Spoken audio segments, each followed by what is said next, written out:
तो अभी ना मैं वीडियो डालने में थोड़ा लेट हो गया हूँ, तो अब मैं बोल रहा हूँ, ठीक है। ये 14 का है, 14 मार्च। तो देखो क्या हुआ था।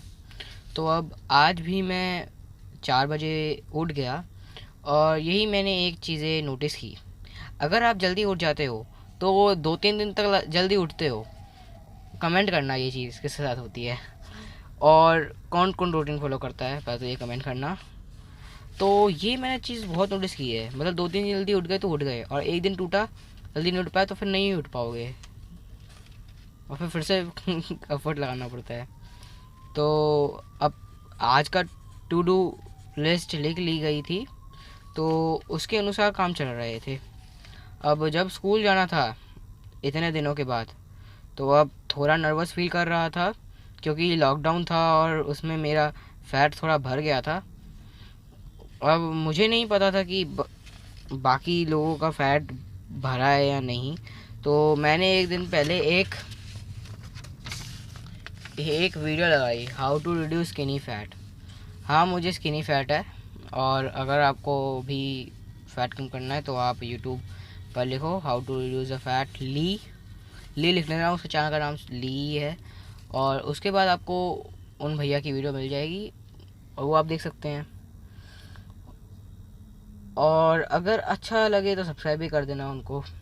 अब मैंने वो वीडियो देखी फैट कम करने की, तो अब हमारे मामा आए थे, ठीक है। उसी दिन मैं पूरा मोटिवेटेड था कि मैं एकदम फ़ैट कम करूँगा एकदम। और उन्होंने मना किया था कि आप मतलब बटर वगैरह मत ले। और उसी दिन मेरे मामा आए और वो लेके आए दाल मखनी, और अब घर पे भी कुछ नहीं बना था, तो मम्मी ने बोला कि यही खाना पड़ेगा। तो देखा, पहले दिन ही कमिटमेंट लिया और पहले दिन ही तोड़ दिया, और फिर मैंने वही खाया, और फिर सारा टाइम इसी में निकल गया कि अब स्कूल के बारे में सोचने में और बैग वैग पैक करने में, इसमें मेरा थोड़ा टाइम वेस्ट हो गया।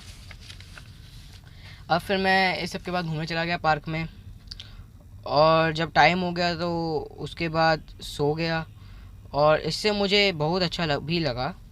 और फिर 10 बजे के आसपास सो भी गए सब लोग, मतलब मैं पार्क से आने के बाद 10 बजे तक सो गया था। और अब जो चैप्टर की समरी थी, हाउ टू इन्फ्लुएंस पीपल, वो मैंने अभी बना ली है, तो वो मैं आपको दे दूँगा। अभी दे देता हूँ मैं आपको चैप्टर की समरी। तो मैंने ना पूरी हिंदी में सर्च कर ली थी, जो पहले जो चैप्टर है ना वो भी हिंदी में कर लिए, तो आप फिर से सुन लो। आप अगर भूल गए होगे तो आपको याद आएगा। तो यहाँ तक ख़त्म हो गया है पूरा जो मेरा रूटीन था, अब समरी शुरू हो रही है, ठीक है। तो देख लो। If you don't want to gather honey, don't kick back the bee hive.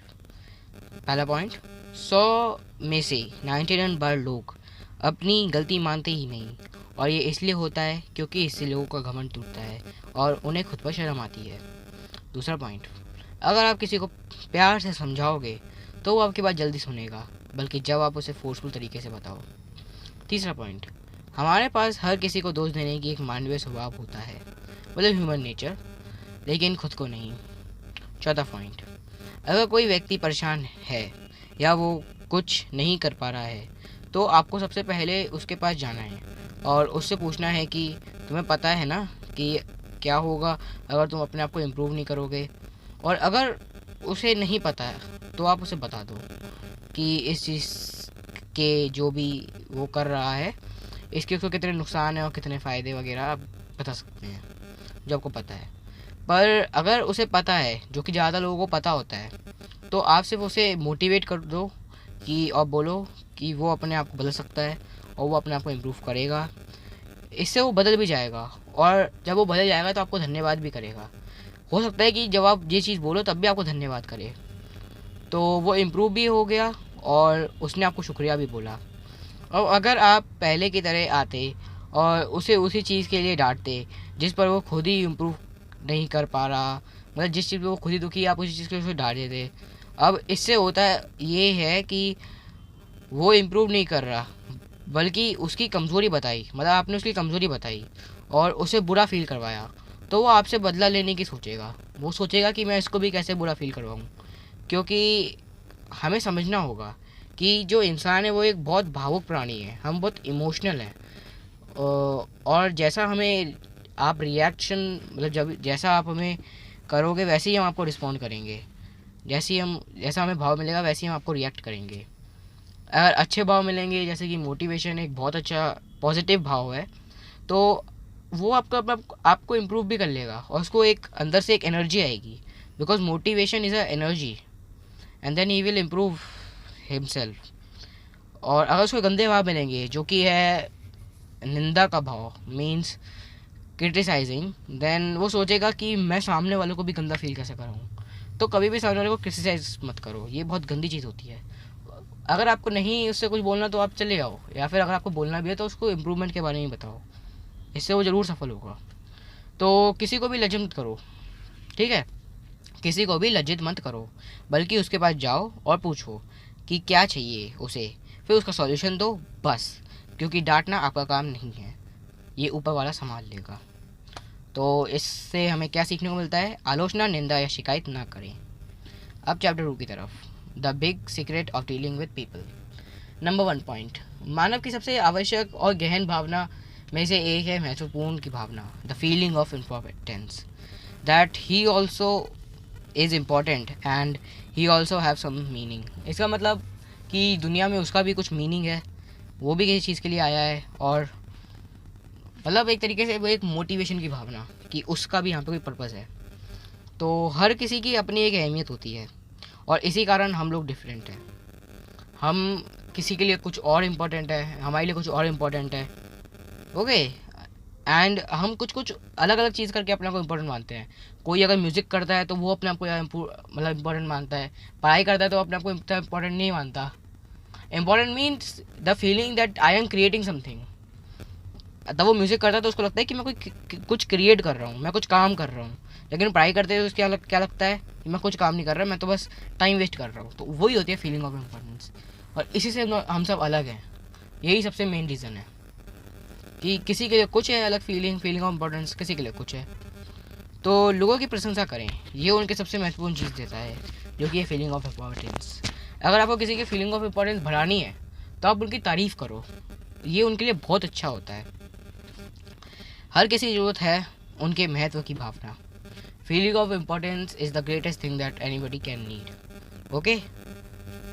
अगर कोई आपसे आलोचना करने का अनुरोध करे, मतलब कोई अगर आपसे बोले कि मेरी बेइज्जती करो, तो तब भी उसकी बेइज्जती मत करो, बस प्रशंसा करो।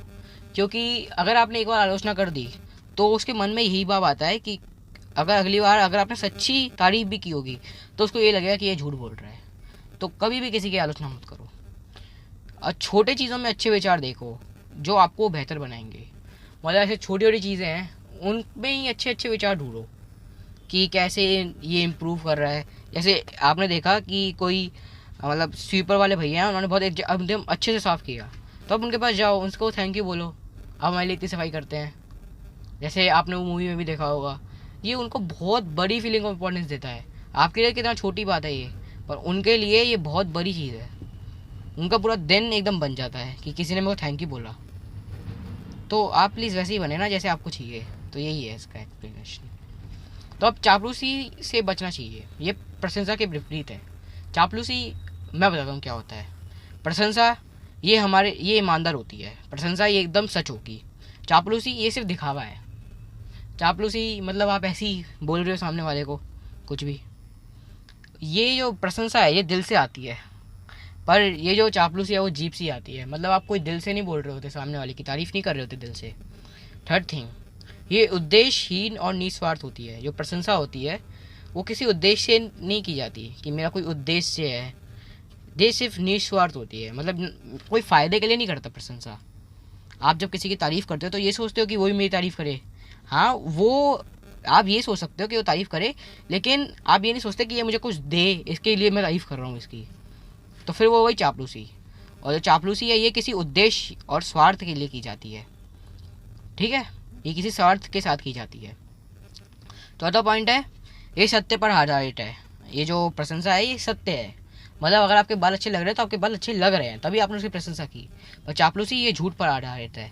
अगर आपके बाल एकदम ख़राब हैं तब भी कोई आपसे बोले कि आपके बाल अच्छे लग रहे हैं, तो ये झूठ है। ये कोई और अगर आपको बोले कि आपके बाल ख़राब लग रहे हैं तो ये हर जगह तो सच नहीं है ना। तो ये चापलूसी थी। अब 8वां पॉइंट देखते हैं। हर व्यक्ति, चाहे वो कोई भी हो, उसके तारीफ सुनना अच्छा लगता है।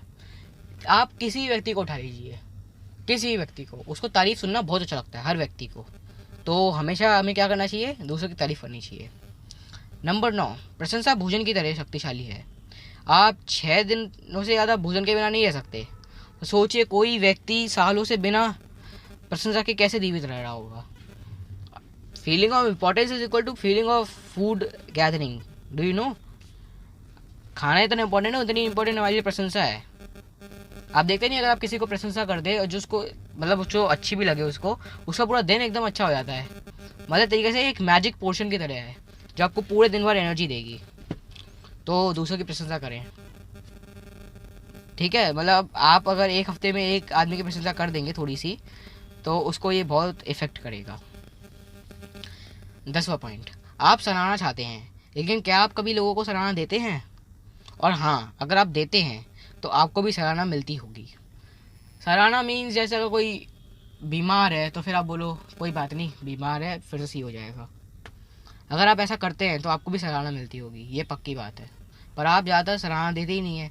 या तो ज़्यादातर लोग उनका मजाक उड़ाते हैं, या फिर कुछ नहीं बोलते, या फिर बोलते तेरे साथ ऐसे ही होना चाहिए। तो ये सही बात नहीं है। अगर आपको अच्छा इंसान बनना है तो आपको दूसरों की भी मदद करनी होगी। अब 11 पॉइंट, चलो आज से बदलाव लाते हैं। किसी की सफलता को नज़रअंदाज करने के स्थान पर उसकी प्रशंसा करें, क्योंकि उन्हें उस प्रशंसा को पाने का अधिकार है। आप किसी की, अगर किसी ने कुछ अच्छा काम किया है तो उसकी प्रशंसा करो, ठीक है? प्रशंसा करो, उसको नज़रअंदाज मत करो, क्योंकि उसने वो काम किया है और उसे प्रशंसा पाने का अधिकार है। ईमानदारी और सच्चाई से सराहना करें, ठीक है? ईमानदारी और सच्चाई से सराहना करें। ये है आपका 3rd point, 2nd chapter, unit 1 2nd chapter का principle. Now it's 3rd chapter, तीसरा चैप्टर की तरफ हम बढ़ते हैं, जिसका टाइटल है he who can do this has the world's whole world's with him, he who can not walk a lonely way. मतलब जो ये चीज़ कर सकता है उसके साथ पूरा वर्ल्ड चलता है, और जो चीज़ें नहीं, जिसको ये चीज़ नहीं आती वो अकेले ही चलेगा अपने रास्ते। चलो देखते हैं क्या पॉइंट है। फर्स्ट पॉइंट, अगर आप किसी को पास जा रहे हो तो आपको ये नहीं सोचना मुझे क्या पसंद है या मुझे क्या चाहिए, बल्कि आपको सामने वाले की ज़रूरत समझनी है और ये कोशिश करनी है, फिर एक्ट करना चाहिए। मतलब आप अगर किसी के पास जा रहे हो तो ये मत सोचो कि मुझे क्या चाहिए, मैं किस पर्पज़ से जा रहा हूँ। ये सोचो कि सामने वाले को क्या चाहिए और वो मैं उसको कैसे दूँ, और फिर एक्ट करो। सेकेंड पॉइंट, तो लोगों को प्रभावित करने का एकमात्र तरीका ये है उनसे बातें करना और कि वह क्या चाहते हैं। उनसे बातें करना कि वह क्या चाहते हैं, और फिर रास्ता दिखाएं कि वह इसे कैसे प्राप्त कर सकते हैं। अगर हो सके तो कोशिश कीजिए कि आपका भी लाभ हो जाए, पर यदि ऐसा ना हो पाए तो इसे मत करिए, ये एक बुरी छाप छोड़ता है, बैड इम्प्रेशन। मतलब इसका ये मतलब है कि आप पहले उसकी कोशिश करिए कि क्या है उसकी प्रॉब्लम, ये आपने देख लिया, उसके बाद उसको सॉल्व करने की कोशिश करें। और सॉल्व अगर हो सके, ये बात बड़ी इंपॉर्टेंट है, अगर हो सके तो अपने प्रॉफिट के लिए उसको घुमा दें। मतलब जैसे सामने वाले को क्या चाहिए, उसका साइकिल, मतलब उसकी गाड़ी है, उसका एक टायर पंचर हो गया, तो आप एक पर्सन को जानते हैं जो टायर सही करता है, वो आपको कमीशन दे देगा उसके बदले में। तो आप बता दें उनके बारे में कि टायर इससे सही करवा लो, ठीक है? पर अगर कोई ऐसा कमीशन नहीं देता हो, ठीक है, और कोई ऐसा आपका फ़ायदा ना हो रहा हो, तो ऐसा मत करिए, ठीक है? मतलब अगर आपका लाभ हो रहा है लेकिन सामने वाले को उससे कोई फ़र्क नहीं पड़ता, आप बोल रहे हो टायर खराब है आपका, ठीक है, आप एक काम करो, आप आइसक्रीम खा लो और आइसक्रीम वाला आपको कमीशन दे देगा, तो ये सही नहीं है। जिसको उसकी ज़रूरत है उसी पे जाइए, अगर आपका फ़ायदा नहीं हुआ तो कोई बात नहीं। 3rd पॉइंट, सामने वाला व्यक्ति को तब तक कोई फ़ायदा नहीं होगा जब तक वह आपसे बात भी करना पसंद नहीं करेगा। बस देख लीजिए कि उसके फ़ायदे की वजह से कहीं आपका तो नुकसान नहीं हो रहा। तो इसका मतलब ये है कि सामने वाला व्यक्ति को तब तक कोई फ़ायदा नहीं होगा। हम ये थोड़ा मतलब कठिन मैं जो बोल रहा हूँ, मैं किसी को भी हर्ट नहीं करना चाहता, लेकिन ये एकदम सच्चाई है। कोई आपसे बात कर रहा है तो वो कोई पर्पज़ के लिए कर रहा है। अगर टीचर कोई आपसे बात कर रहा है तो उसको उसके पैसे मिल रहे हैं, इसलिए वो आपसे बात कर रहा है। कोई अगर अनजान व्यक्ति भी आपसे बात कर रहा है तो वो अपनी फीलिंग्स शेयर करने के लिए आपसे बात कर रहा है, तो उसको कुछ मिल रहा है, उसको एक पर्सन मिल रहा है जो उसको ध्यान से सुन रहा है। तो जो भी कोई भी बात करता है वो इसी मोटिव से करता है ये उसका कोई फ़ायदा हो रहा है या नहीं। बस आपको ये देखना है कि उसका फ़ायदा कहीं आपका नुकसान तो नहीं कर रहा, बस नहीं कर रहा तो आप ऐसा मतलब उसका फ़ायदा करवा सकते हैं। तो ये चीज़ इसलिए होती है क्योंकि कोई फ़ायदा ना होना मतलब घाटा होना। अगर किसी को कोई फ़ायदा नहीं हो रहा कोई फ़ायदा, तो मतलब उसको घाटा हो रहा है, तो टाइम वेस्ट हो रहा है, और आपका जो दिमाग है वो आपका टाइम वेस्ट कभी नहीं होने देगा। ठीक है, आपका दिमाग कभी आपका टाइम वेस्ट नहीं होना चाहिए देगा, क्योंकि उससे उसको घाटा होगा। और अगर आप सोचते हो कि फिर मेरा दिमाग क्यों बोलता है कि मेरे को सोशल मीडिया चलाने के लिए, तो दिमाग को पता है कि उससे मेरा टाइम वेस्ट होगा, तो असलियत में होता ये है कि आपको एक डोपामिन किक मिलती है उससे, सोशल मीडिया वगैरह से। तो अगर आपको एक किक मिली डोपामिन किक मतलब, तो ब्रेन को लगता है कि मैंने आज बहुत काम कर लिया और मुझे तभी तो तारीफ मिली है। डोपामिन किक एक तरीके से ब्रेन के लिए तारीफ हो गई। ठीक है, तो उसको तारीफ मिलती है वो देखने से, उसको अच्छा लगता है। तो अगर उसको अच्छा लगता है तो फिर वो और देखता है, तो उसको ये लगता है कि मेरा टाइम किसी अच्छी चीज़ में ही जा रहा है, जबकि उसको नहीं पता ना कि मेरा टाइम अच्छी चीज़ में आ रहा है नहीं। तो इसलिए ऐसा होता है। अगर आपको किसी से कोई चीज़ करवानी है तो पहले एक जिज्ञासा, एक चाहत बनाओ उसके मन में, और फिर वो आपका काम खुद ही कर देगा अगर उसको अपना फ़ायदा समझ में आ जाए। तो अगर आपको किसी से कोई काम करवाना है, ठीक है, तो ये ढूंढो कि उसका क्या फ़ायदा हो रहा है इसमें, बस सबसे अच्छा वे। अगर उसका कुछ भी फ़ायदा हो, 10% भी उसका फ़ायदा हो, 90% आपका फ़ायदा हो, तो चांसेस है कि वो आपका काम कर देगा अगर उसको अपना फ़ायदा दिख जाता है। तो हमेशा ऐसे बात करो जैसे आप चाहते हो सामने वाला आपसे बात करे। अपने आप को सामने वाले की जगह रख दो और फिर बात करो। ठीक है, मतलब अगर आपका नहीं समझ में आ रहा है, मतलब आप ऐसे बात करो कि सामने वाला कैसे आपसे बात करना चाहिए था। कोई आपके पास आए कोई रिक्वेस्ट लेके, तो आप वो करते या नहीं करते? नहीं करते तो क्यों नहीं करते? देखते हैं अभी नेक्स्ट पॉइंट में क्या लिखा हुआ है। अगर आपको कोई किसी से कोई काम करवाना है तो पूछो अपने आप से, अगर मुझे ये बात कोई बोलता तो क्या मैं उसका काम करता, और अगर नहीं करता तो मैं क्यों नहीं करता? क्या इसमें मेरा कोई फ़ायदा नहीं है? अगर है तो क्या फ़ायदा है? मतलब आपको अपने आप से सिर्फ ये पूछना है कि अगर कोई मेरे पास यही रिक्वेस्ट लेके आता तो मैं उसका काम करता या नहीं करता? नहीं करता तो क्यों नहीं करता, फिर ये पूछो। ठीक है, और अगर आपको कोई फ़ायदा मिल जाए तो फिर से वेरीफाई करो कि अगर मेरे को ये फ़ायदा होता किसी का काम का तो फिर मैं करता या नहीं करता। और जब तक कोई बड़ा आंसर नहीं आ जाए करने का, जब तक आप वो काम किसी और से करने को ना बोलें। ठीक है, पर कुछ टाइम पे क्या होता है कि हमें कभी कभी समझ में नहीं आता कि क्या करें, तो उसका भी एक सॉल्यूशन है। और अगर आपको ये सब उस टाइम समझ में नहीं आ रहा है तो कैसे शुरू करें, मैं कैसे करूँ इसको? तो सामने वाले के पक्ष में घुमा दे बात। जैसे कि अगर आप किसी के पास जा रहे हो, उससे बोल रहे हो अपने दोस्त से कि तू उधर चल, मेरा बहुत फ़ायदा होगा, उधर उधर मेरे को अपना सामान भी लेना है, तो ये मत बोलो, ये बोलो उसी दोस्त से बोलो कि तेरे दोस्त का फ़ायदा होगा। मतलब आप हो तो आपका ही फ़ायदा रहा है, लेकिन तेरे दोस्त का फ़ायदा होगा, तो उसका माइंड क्या बिलीव करेगा कि अच्छा मेरे दोस्त का फ़ायदा, तो मेरे दोस्त का मतलब मेरे मतलब मैं मतलब मेरा, तो उसका माइंड ऐसे बिलीव करेगा, तो फिर वो आपके साथ चलेगा। तो ऐसे आपको बात को घुमानी है। ठीक है, एट्थ पॉइंट, हमेशा यही सोचो दूसरे इंसान को क्या चाहिए और ये मैं उसे कैसे दे सकता हूँ, अपना फ़ायदा के साथ रखते हुए। मतलब हमें यही सोचना है कि सामने वालों को क्या चाहिए और उसको मैं कैसे दे सकता हूँ वो चीज़, अपना फ़ायदा साथ रखते हुए। नंबर 9 पॉइंट, दुनिया की सबसे मुश्किल और काम की कला है आप सामने वाले को देखने का तरीका और अपना देखने का तरीका मिला कैसे देते हैं और दोनों का फ़ायदा कैसे निकालते हैं। दुनिया की सबसे मुश्किल और सबसे काम आने वाली जो कला है, जो आर्ट है, वो यही है कि आप सामने वाले का फ़ायदा अपने फ़ायदा के साथ कैसे मिक्स करते हैं और दोनों का फ़ायदा कैसे निकलवाते हैं। यह कला बहुत निर्भर करता है कि आप सफल होंगे या नहीं। मतलब ये कला इतनी निर्भर करती है आपके करियर पे, बहुत सबसे ज़्यादा निर्भर जो आप कला आपकी करती है वो यही कला करती है आपके निर्भर पे। मतलब जैसे अगर आप एम्प्लॉय है, इंटरव्यू के लिए जा रहे हैं, तो आपको ये भी देखना है कि ये मेरा क्या फ़ायदा होता है और सामने वाले का क्या फ़ायदा होता है।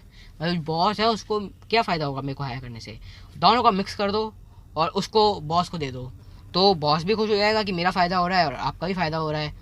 तो इन दोनों का फ़ायदा भी होगा और आपको हो सकता है यार जल्दी नौकरी लग जाए, क्योंकि आपने बॉस को सीधा सीधा ये बताया कि तेरा क्या फ़ायदा है इसमें। ओके, तो अब पॉइंट 10 की तरफ बढ़ते हैं। अगर आपको ये हासिल करना है तो आपके मन में एक युद्ध होना चाहिए। अगर आपको ये पॉइंट हासिल करना है तो आपके मन में एक युद्ध चलना चाहिए, अपने पर्सपेक्टिव का और सामने वाले पर्सपेक्टिव का। और ये युद्ध तब तक ख़त्म ना हो जाए या फिर आप कोई निष्कर्ष पे ना आ जाए तो सामने वाले की मदद ना लीजिए या फिर उनकी मदद ना कीजिए। इसका मतलब ये है कि आपके मन में एक युद्ध चलना चाहिए, अपना पर्सपेक्टिव मतलब मुझे क्या चाहिए और सामने वाले को क्या चाहिए। जब तक आपका पर्सपेक्टिव क्लियर नहीं हो जाता, अच्छा मुझे ये चाहिए, सामने वाले को ये चाहिए, ठीक है अब मैं दूंगा इसके, तब तक आप उसके पास मत जाइए और उससे कोई सहायता मत मांगिए या फिर उसको कोई सहायता मत दीजिए। ओके, नेक्स्ट पॉइंट, हमें समझना होगा कि तब तक सामने वाला को कोई फ़ायदा नहीं होगा जब तक वह आपकी हेल्प नहीं करेगा। हमें ये बात एकदम अपने दिमाग में घुसा लेनी है कि जब तक सामने वाले का कोई फ़ायदा नहीं होगा तब तक वो भी आपकी कोई मदद नहीं करेगा। ठीक है, ये बात अपने दिमाग में घुसा लो। ठीक है, अब आपने घुसा ली, लेकिन तब भी 90% लोग 90% समय ये बात भूल जाते हैं। 90% लोग 90% समय ये बात भूल जाते हैं कि उनको सामने वाले का भी कोई फ़ायदा करवाना है। ठीक है, आप ऐसे उन 90% में नहीं आइए, आप 10% में आइए जो कभी नहीं भूलते ये चीज़। अब 12th पॉइंट की तरफ, अगर आप कोई इंटरव्यू के लिए जा रहे हैं और आपको सामने वाले इंसान को यही बताना है कि आप उनकी कैसे मदद कर सकते हैं, जो मैंने अभी आपको पॉइंट बताया था ना वो यहाँ पे अभी रिपीट हो रहा है कि अगर आप कोई इंटरव्यू के लिए जाते हैं तो आपको बस सामने वाले को यही बताना है कि आप उनकी कैसे मदद कर सकते हैं और आपको वो हायर करके उनको ऐसा क्या नया फ़ायदा होगा जो उनको बाकियों में नहीं होगा। ठीक है, अगर आप कोई आपको हायर कर रहा है तो उसको ऐसा क्या अलग फ़ायदा होगा जो बाकियों को हायर करके उसको नहीं होगा।